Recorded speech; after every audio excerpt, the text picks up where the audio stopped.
I have the forensic expert who prepared this report, Professor Dinesh Rao, joining us on the broadcast as we get you the breaking news update of what he finds. Looking at that video, let me get you the details of what he finds out. In fact, he says that many aspects from the crime scene have not been investigated by the San Francisco police. Now, why was this not done? Why were earbuds left behind? Why were hair strands, huge chunks of hair left behind? Let me go across to Professor Dinesh Rao joining us on the broadcast. Professor Dinesh Rao, when you look at this video, or rather when you studied it in detail, why don't you tell our viewers what comes to, what are the glaring loopholes that you see in this video? Loopholes from what the police claimed initially to what is seen in the video. Niranjan, when all these photographs was given to me and it's closely observed and analyzed, what reminds me is how the police came into a conclusion of so-called suicide. They have no substance to prove that this is suicide. Means they have not done a ballistic examination, and surprisingly, they have not even released the autopsy report.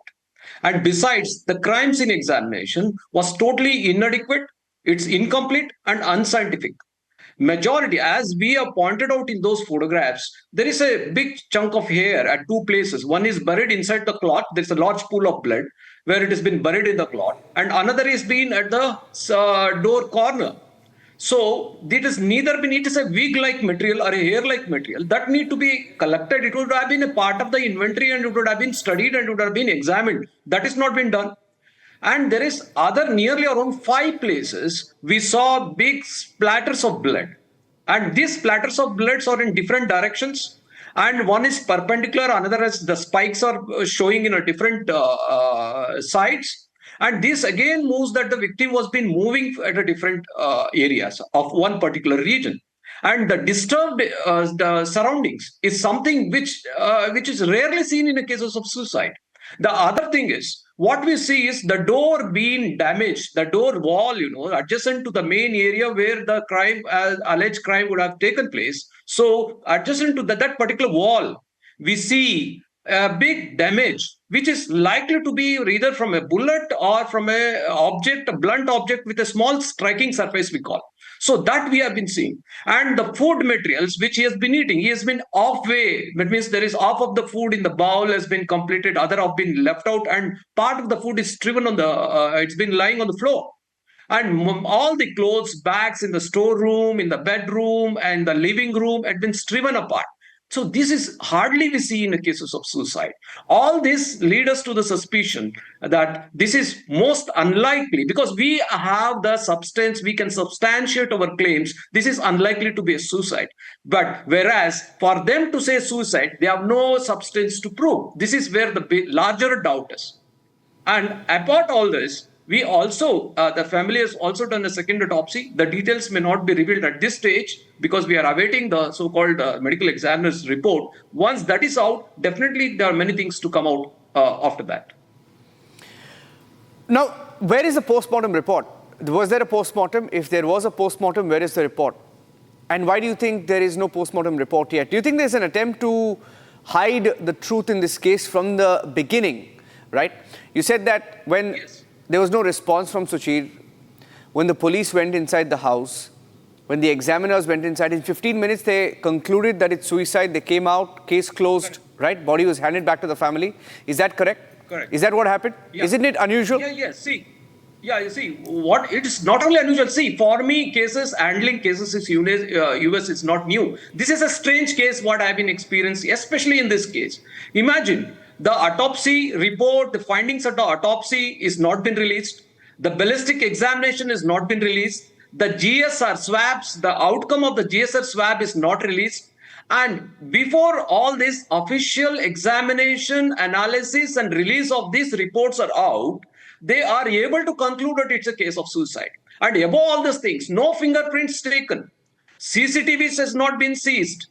And even the crime scene has not been seized. It has been immediately handed over to the family for the reasons unknown.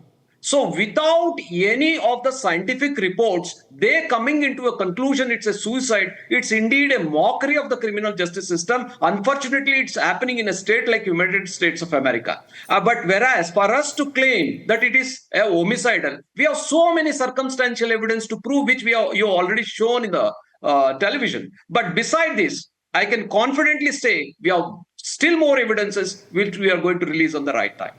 Okay, while I stay on these pictures, just to tell our viewers a little bit about the OpenAI whistleblower. Suchir Balaji went public. He was with OpenAI for several years. He went public saying that OpenAI, makers of ChatGPT, had serious copyright violations, charges that they were facing. When he quit, he went public with that. He gave a few interviews and he was suspiciously found dead at his home. Was it a suicide or was it murder? Now, this is for the first time that the crime scene video is out, and details of the report prepared by Professor Dinesh Rao, accessed by Republic TV. Those are pictures of Suchir Balaji, the Indian American, on the left of your screen, along with his parents, Purnima and Balaji. And on the right of your screen, that's the apartment in San Francisco where he was found dead. You're saying that there are large chunks of hair. My last question to you is, if you can quickly, in about 30 seconds, answer that question, Professor Rao. You're saying that there are large chunks of hair that are still on the crime scene. Does it add up? Why would any examiner leave that behind? So that is really shocking.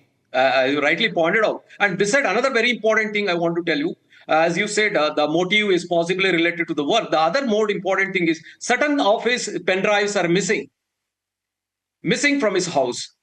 So this is another very important thing which has to add up.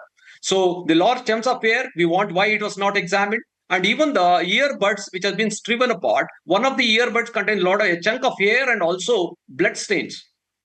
Besides this, damage to the wall by a sharp or a object with a small striking film, maybe a bullet, possible, but we don't know. It has to be examined. What we ask is a fair and a scientific investigation, and without having available investigative reports, how did they come into conclusion? Rather, we have all the evidences, circumstantial evidences to prove that it is unlikely to be a suicide.